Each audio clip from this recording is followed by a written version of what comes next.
ထိုင်းဘာသာစကားမှာအစားထိုးတယ်ဒါမှမဟုတ်ဒီကိုသွားမဲ့အစားဟိုကိုသွားပါလားဒါလုံးမဲ့အစားဟိုဒါလုံးပါလားမဲ့အစားဆိုတဲ့စကားလုံးလေးကိုပြောချင်ရင်ဘယ်လိုပြောရလဲဟုတ်ပါတယ်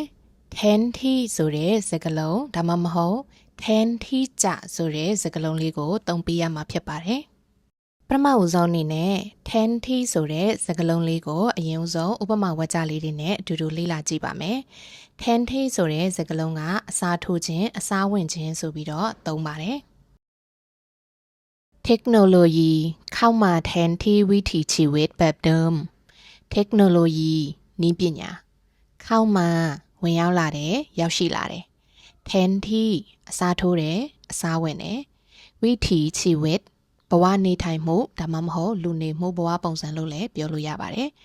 แบบเดิมဆိုတာကငကိုအတိုင်းမူလအတိုင်းပေါ့နော်เทคโนโลยีเข้ามาแทนที่วิถีชีวิตแบบเดิมနည်းပညာကမူလလူနေမှုဘဝပုံစံကိုအစားထိုးပြီးဝင်ရောက်လာခဲ့တယ်ဒီနေရာမှာတော့แทนที่အစားထိုးဝင်ရောက်တယ်ဆိုပြီးတော့သုံးထားပါတယ်ความรักใหม่จะเข้ามาแทนที่ความทรงจำที่เจ็บปวดความรักအချစ်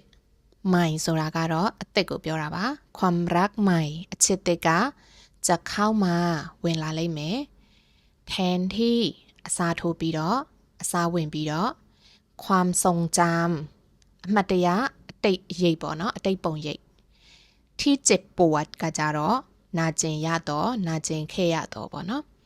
ความรักใหม่จะเข้ามาแทนที่ความทรงจำที่เจ็บปวดအချက်အသက်ကနာကျင်စရာအမှတ်တရတွေကိုအစားထိုးဝင်ရောက်လိမ့်မယ်ဒုတိယအနေနဲ့မဲ့အစားဆိုတဲ့စကားလုံးကိုသုံးခြင်းနဲ့ဆိုရင်တော့แทนที่จะဆိုတဲ့စကားလုံးကိုသုံးပေးလိုက်ရုံပါပဲเนาะဥပမာဝကျအနေနဲ့แทนที่จะท้อแท้พยายามอีกครั้งดีกว่าแทนที่จะမဲ့အစားท้อแท้စိတ်တကြတယ်အာရော့တယ်พยายามကြိုးစားတယ်อีกครั้งနောက်တစ်ချိန်နောက်တစ်ခေါက်ดีกว่าပိုကောင်းတယ်แทนที่จะท้อแท้พยายามอีกครั้งดีกว่า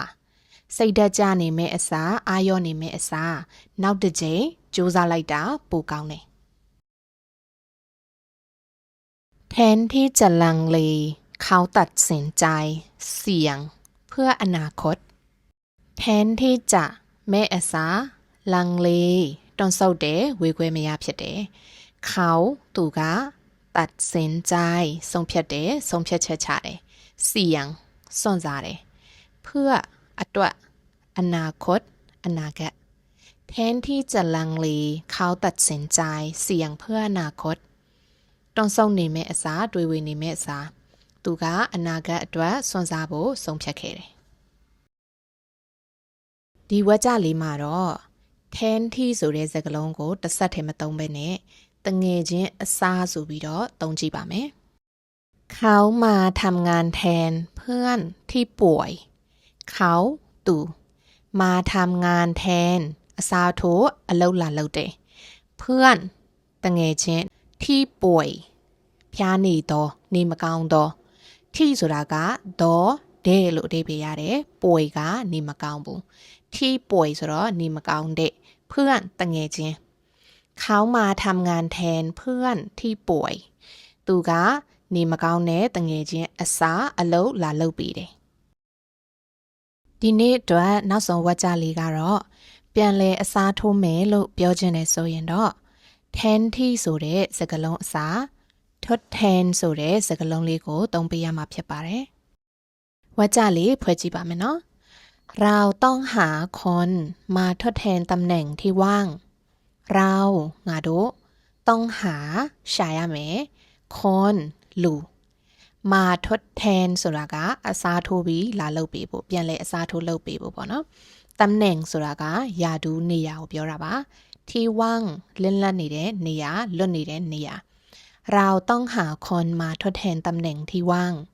ငါတို့တွေလက်လက်နေတဲ့နေရာမှာလွတ်နေတဲ့နေရာမှာပြန်လဲအစားထိုးဖို့လူရှာရမယ်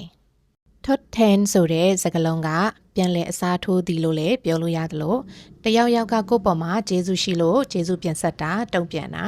ကိုယ့်အပေါ်မှာတခုခုလုပ်ပေးထားတာရှိလို့ကိုကတခုခုပြန်လုပ်ပေးခြင်းတဲ့အနေအထားမျိုးမှာထွတ်ထန်ဆိုတဲ့စကားလုံးကိုသုံးလို့ရပါတယ်